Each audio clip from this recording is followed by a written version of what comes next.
Bismillahirrahmanirrahim. Assalamualaikum warahmatullahi wabarakatuh. Selamat pagi anak-anak. Gimana nih kabarnya? Alhamdulillah kami baik semua. Nah, ini ada yang izin atau ada yang tidak hadir di pembelajaran kali ini? Alhamdulillah kalau hadir semua ya. Berarti sehat ya. Sehat semua sehingga ditakdirkan untuk belajar bersama ibu. Nah, sebelumnya perkenalkan, nama ibu Azafal Zunada dari program studi manajemen pendidikan Islam asal dari Demak.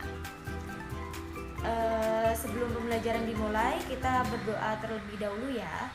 Nah, ketua kelas bisa nih untuk menyiapkan berdoa memimpin. Hari ini benar ya pelajarannya akidah akhlak. Nah, ya kalau pelajarannya akidah akhlak, di pertemuan pertama ini kita membahas tentang amanah. Ini udah ada yang belajar belum semalam? Kalau udah belajar berarti tahu sedikit tentang apa itu amanah. Ya. Nah, yang tahu bisa tunjuk tangan. Apa itu amanah? Nah, betul sekali, sifat amanah merupakan sifat terpuji. Oke, langsung saja ibu mulai ya. Indahnya bersifat amanah. Nah, amanah itu sendiri adalah merupakan sifat terpuji. Amanah itu dapat dikatakan dengan dipercayai gitu. Dengan kata lain, amanah adalah suatu kepercayaan yang diberikan kepada seseorang dan diamanahkan kepada seorang. Gitu. Maksudnya amanah itu disampaikan dari seseorang untuk seseorang gitu. Apakah bisa dipahami dari pengertian amanah itu sendiri? Oke, kalau bisa dipahami, orang yang memiliki sifat amanah itu akan dipercayai oleh orang lain, dan banyak orang yang suka sama orang yang amanah. Maksud suka di sini itu dia percaya karena dia amanah begitu. Nah, orang yang amanah ini orangnya itu tidak pernah ingkar janji, dia selalu berkata jujur gitu. Dia tidak pernah kayak bohong atau pokoknya ingkar lah, tahu kan ya ingkar janji itu seperti apa. Nah, orang yang ingkar janji itu tuh misal dikasih perjanjian itu dia tidak. Nabi Muhammad SAW itu mendapatkan gelar Al-Amin karena apa? Ya karena beliau bersifat amanah, karena beliau tidak pernah berkata yang tidak benar, beliau selalu berkata benar, selalu berkata tepat, sehingga mendapatkan gelar Al-Amin. Dan beliau tidak pernah berkata ingkar gitu. Jadi beliau pantas mendapatkan gelar Al-Amin tersebut gitu. Nah, maksud dari ingkar itu tidak pernah berkata yang tidak benar gitu, tidak bohong gitu. Jadi ingkar itu seperti misal si A ini mendapatkan amanah nih dari si B, terus si A itu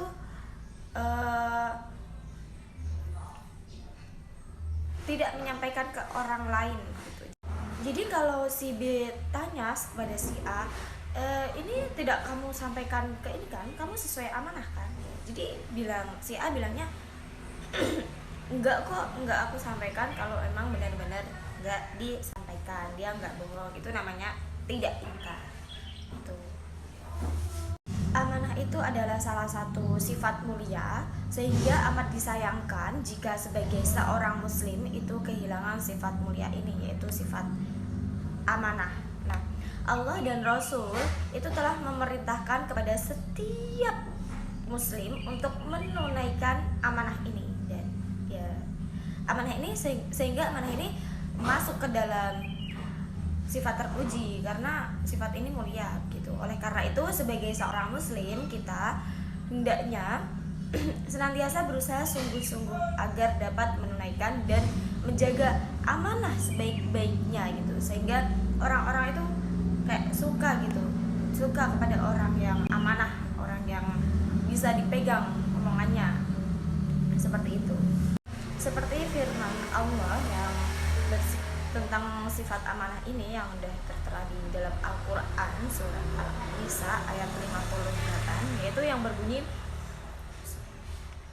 Innallaha ya'murukum an tu'addul amanati ila ahliha wa idza hakamtum bainan nasi an tahkumu bil 'adl innallaha imma ya'idukum bih innallaha kana sami'an basira, yang artinya yaitu sesungguhnya Allah menyuruh kamu menyampaikan amanat kepada yang berhak menerimanya dan menyuruh kamu apabila menetapkan hukum di antara manusia supaya kamu menetapkan dengan adil.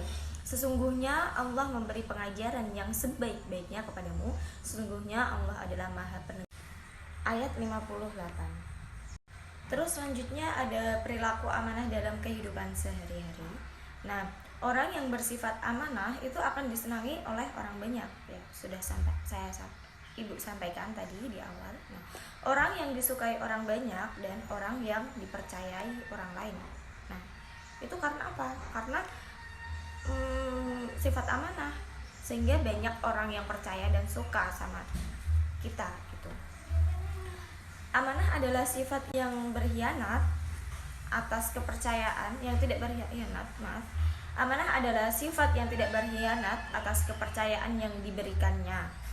Misalkan, contohnya itu begini, Andi itu disuruh ibu guru untuk menyampaikan surat kepada kepala sekolah dari kepala sekolah. Surat itu adalah surat teguran karena Andi sudah tidak masuk sekolah selama beberapa hari. Namun karena Andi takut dimarahi oleh orang tuanya, ya, Andi tidak mengasihkan surat ini kepada orang tuanya. Jadi itu adalah sebuah ketidakαμanahan Andi terhadap ibu guru, karena ibu guru sudah menyampaikan ini tolong ya nanti dikasih sama orang tuamu gitu. Tapi Andi tidak melakukan hal itu karena apa? Karena Andi takut dimarahin orang tuanya, sehingga Andi melakukan perbuatan, yaitu perbuatan sifat amanah, tidak amanah tadi begitu. Jadi itu tidak baik. Kalau amanah, Andi akan menyampaikan surat itu kepada kedua orang tuanya. Selanjutnya ada hikmah berperilaku amanah. Itu adalah orang yang selalu taat kepada Allah dan Rasul, itu berperilaku sopan, tidak menceritakan rahasia orang lain, tidak menggunakan barang yang dititipkan, dan juga tidak bergunjing atau bergosip. Tidak jarang seorang itu menerima titipan dari seseorang, baik itu informasi atau suatu benda. Nah, itu adalah sebuah titipan amanah, sebuah hal yang harus diamanahi, harus disifati amanah. Nah, hikmah dalam berperilaku amanah itu adalah ada dipercaya orang lain. Itu hikmahnya itu disayang orang banyak. Selain dipercayai orang banyak, orang lain itu disayangi orang lain, itu juga akan mendapatkan teman yang banyak juga karena sifat amanahnya gitu. Terus selain dipercayai, hikmahnya adalah mendapatkan simpati dari semua pihak, baik kawan atau lawan gitu. Karena wow, orang ini amanah banget ya gitu, jadi bisa megang kepercayaan dari orang lain gitu.